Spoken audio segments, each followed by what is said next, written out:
Hello, guys. Welcome to our part two for our second examinations coverage. Okay, I'll share screen to you. Our lesson, our next lesson. So we are done on the first unit of learning outcomes, which is to discuss the historical evolution of the international politics. You will know what is the term state, the sovereignty, the history of the global politics, those two systems, the Westphalia system and the concert system, the Axis power and the Allied power that happens on the World War One and Two on the European countries. So next is we will define what are the roles and functions of the UN or the United Nations and the contemporary global governance. Okay, what is United Nations? So UN it is an intergovernmental body aimed at preserving international peace and security, fostering friendly ties between nations, promoting international cooperation, and being a forum for harmonizing the actions of the nations. It is the world's largest, most famous, most globally known, and most influential intergovernmental organization. The UN has its headquarters in the New York City in the United States of America on international soil, with other offices in the Geneva, Switzerland, Nairobi, Kenya, Vienna, Austria, and The Hague. So, although many internationalists like Bentham and Kant imagined the possibility of a global government, nothing of the sort exists today. So, moreover, when they do not like when Russia invaded the Crimea in 2014, it becomes a cause for a global concern and a debate. So, in fact, nobody forced a state militarily to follow predetermined global laws. Nevertheless, there is some regularity in general states' behavior. For starters, they follow global navigation routes more or less and more often than not. Respect each other's territorial boundaries. However, it is a source of the global concern and controversy when they don't. So, like the Russia invaded the country Crimea. The fact that states in international order continue to adhere to certain global norms means that there is a semblance of world order despite the lack of a single world government. So global governance refers to the various intersecting processes that create this order. So these global governance outlets are numerous. So the states sign treaties and form an organizations in the process of the law making international public law. International laws regulating the relations between the states as opposed to say private firms, di ba? So yung mga private firms na nagpapalaganap, yung mga private attorneys or private lawyers that are uh, having or building these private firms. Although not processing the formal political control, multinational NGOs or the non-governmental organizations can force individual states to act in any way. For example, a multinational animal rights NGO can persuade the governments to pass an animal cruelty laws. So those non-governmental organization has a bigger role in promoting or in pursuing a law. Like for example, they observe that in that specific location or area, they um, experience or they see an animal cruelty. So they would also suggest or oppose or on this animal cruelty law. So they would persuade the governments to really push that law. Because yun nga, napansin nila na sa surroundings nila or sa kanilang kapaligiran is there is a common animal cruelty that is happening. Similarly, as strong transnational companies can have profound effects on the global labor rules, such as this environmental regulation. So, like for example, that we are facing today, the climate change. So, as what was mentioned by President Duterte, di ba, that this COVID-19 pandemic could not be the cause of the death among us humans or kita ng mga tao, but it is also the climate crisis that we are facing today, this climate change, the environmental issues. So that is why there are some organizations that would pursue to really fight our environment.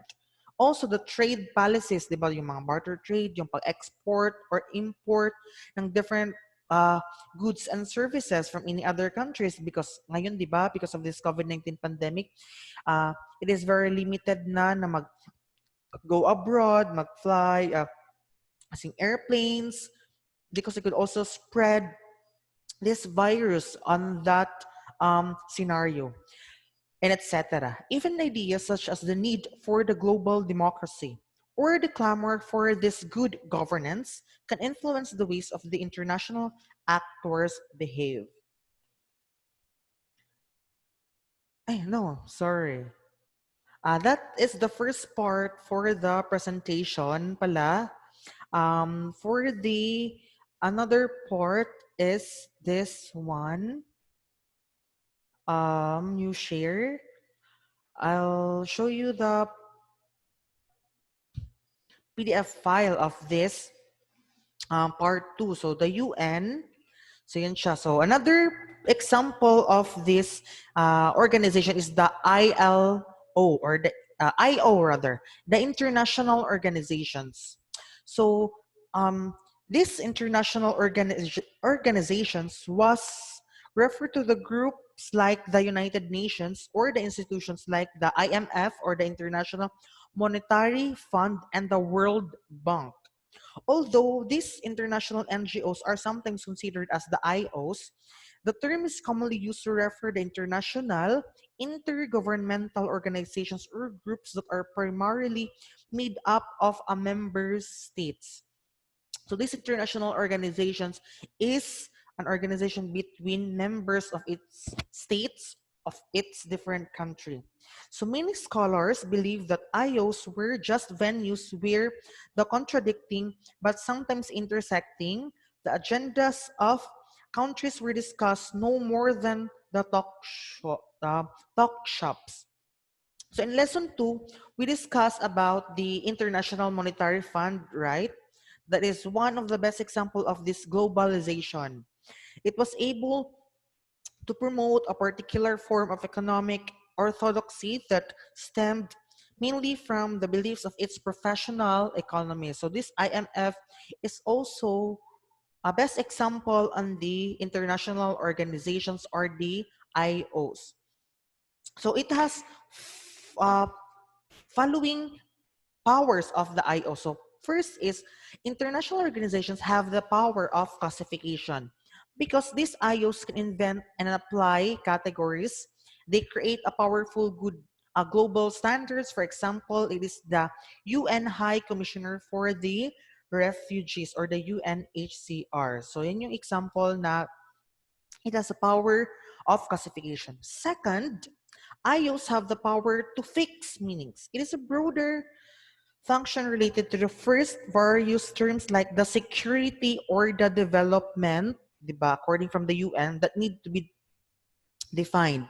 So the states, the organizations, and individuals views these international organizations as a legitimate sources of information. So for example, recently, the United Nations has started to define security as not just safety from the military violence, but also safety from the environmental harms. That is why, di ba, the war against drugs by our President Rodrigo Roa Duterte,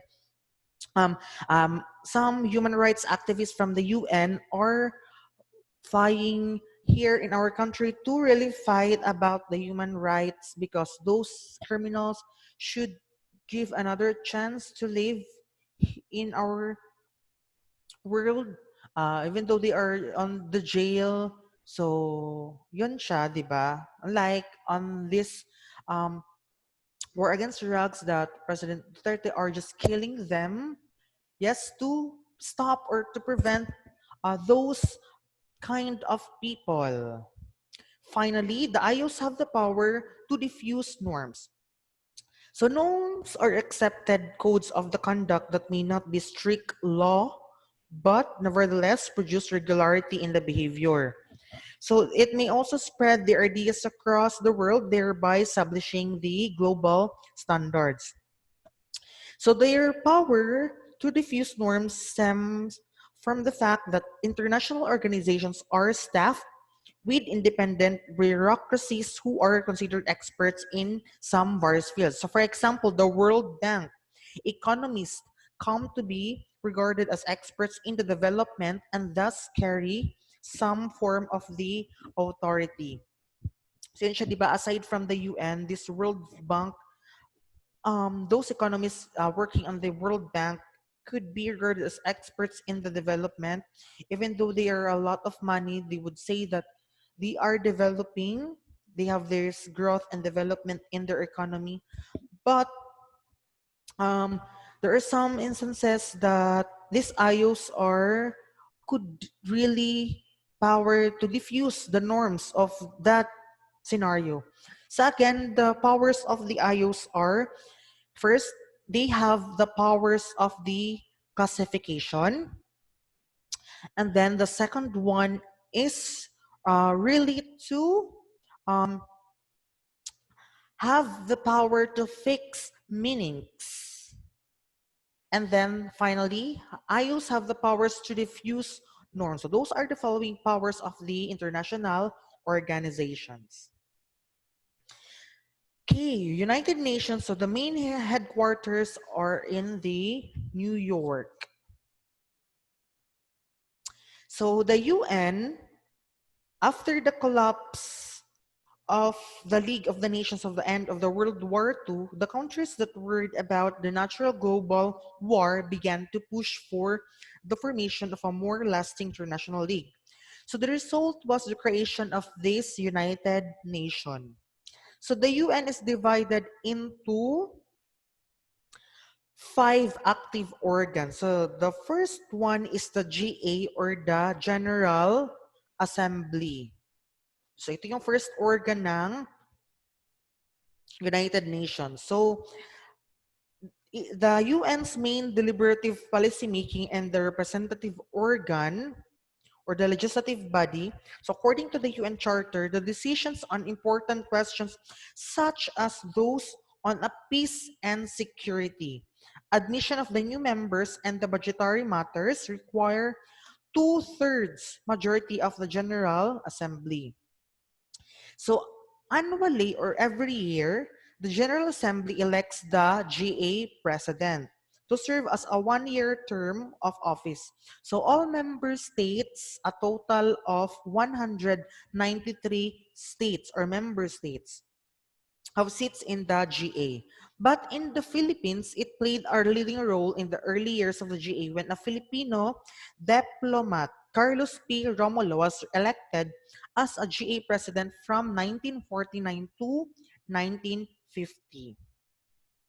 Although the GA is the most representative organization in the United Nations, many commentators consider the Security Council. So ito yung second organ of the United Nations. So from General Assembly, so we have here the SC or the Security Council to be the most powerful because it functions on the safety and security of every state.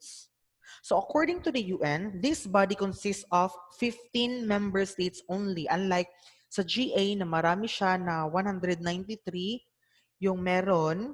So 15 lang yung member states ng SC. So the other five sometimes referred to as the permanent five or the P5.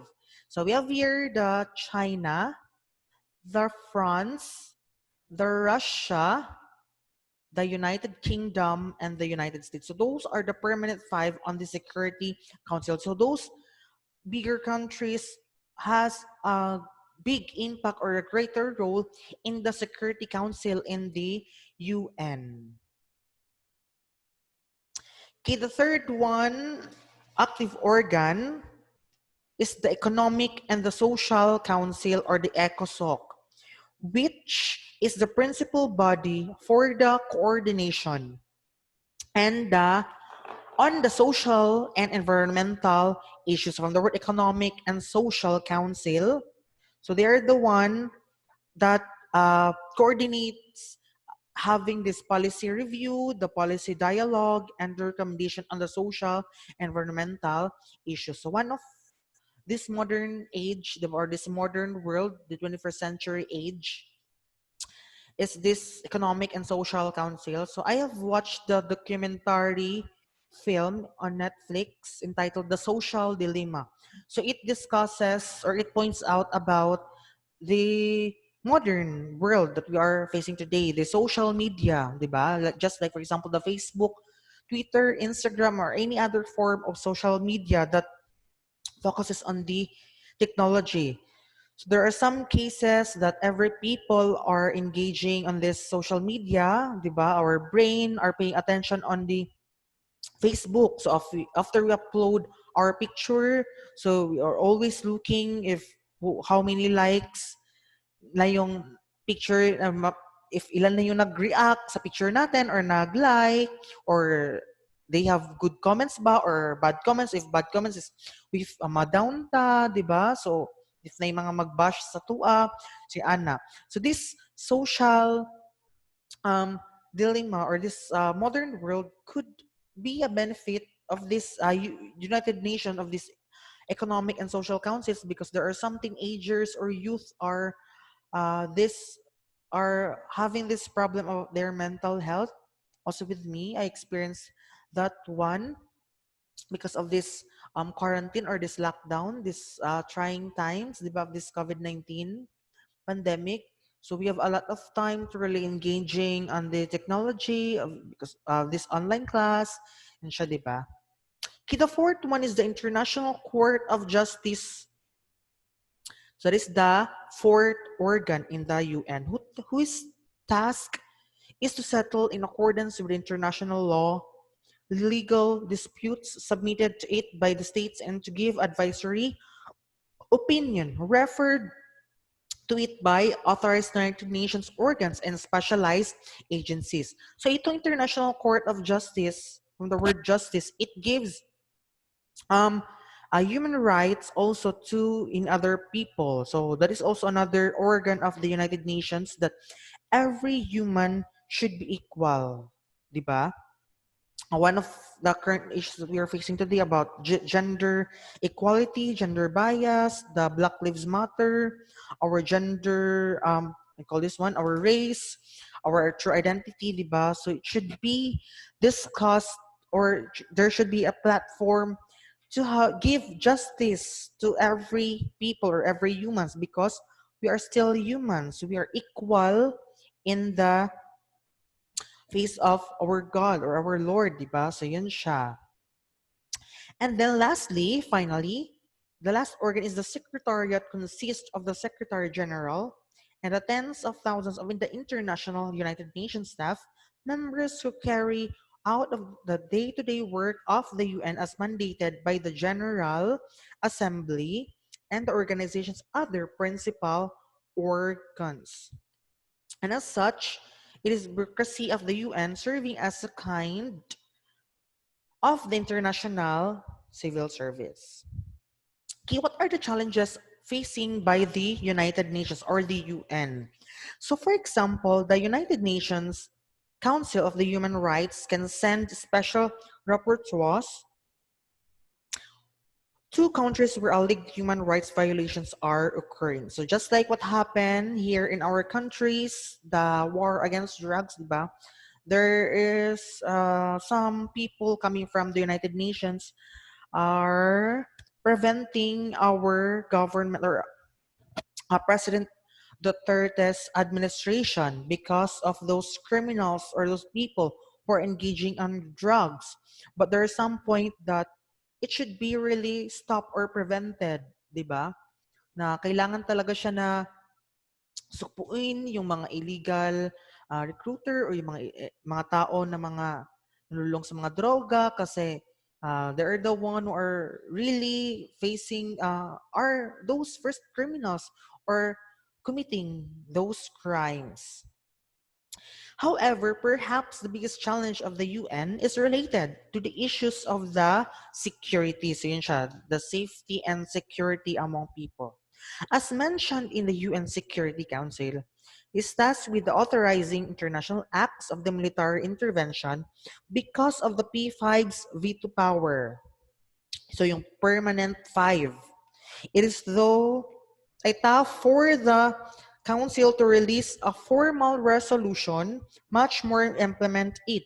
This became an issue. So for example, in the late 1900s, when the United States sought to intervene in the Kosovo War, so the Serbian leader, Slobodan Milosevic, was committing acts of ethnic cleansing against the ethnic Muslim Albanians in the province of Kosovo. So just like what happened here on this European country, diba, that this the leader or the president from the Serbia, Slobodan Milosevic, committing acts of the ethnic cleansing against the Muslim Albanians. So, hindi niya pinapasok yung mga Muslim coming from the Albanians because yun nga, 'di ba, if you hear some Muslims that they are terrorists, 'di ba? Parang in-stereotype or generalize na lang siya lahat ng Muslim, which is wrong, 'di ba? Na di lahat ng Muslim is ganyan. May mababait din at mabubuting tao, respetado at edukado. So yan siya. Next is, amid this systematic terror, the members of the NATO or the North Atlantic Treaty Organization, led again by the United States of the America, sought by the Security Council authorization to intervene, to veto any action. So yun siya. Also, another example today, a similar dynamic evident in the Syria. So di ba sa Syria is which there's an undergoing civil war up to now that Russia has threatened, so tinatakot ng bansang Russia to veto the any Security Council resolution against the Syria. Thus, the UN has done very little to stop state-sanctioned violence against the opponents of the government. So, di ba yung Syrian President Bashar al-Assad is an ally of Russian dictator Vladimir Putin. So ally din pala sila or magkaibigan. So the latter has shied away from any policy that could weaken the legitimacy of the former. So there is a result that the UN is again ineffectual amid a conflict that has led to over 220,000 dead people and 11 million displaced. Also, we have another example from the Iraq in 2001.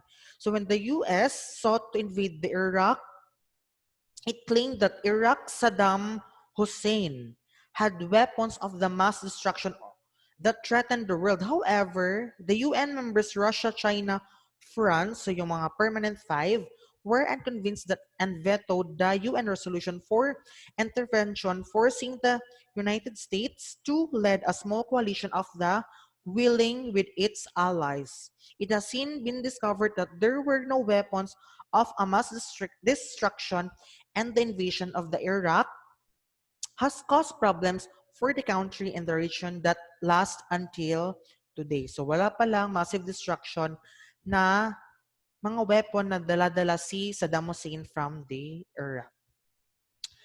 So in conclusion, global governance is such a complex issue that one can actually teach an entire course in itself. So this lesson has focus on the international organization and the UN.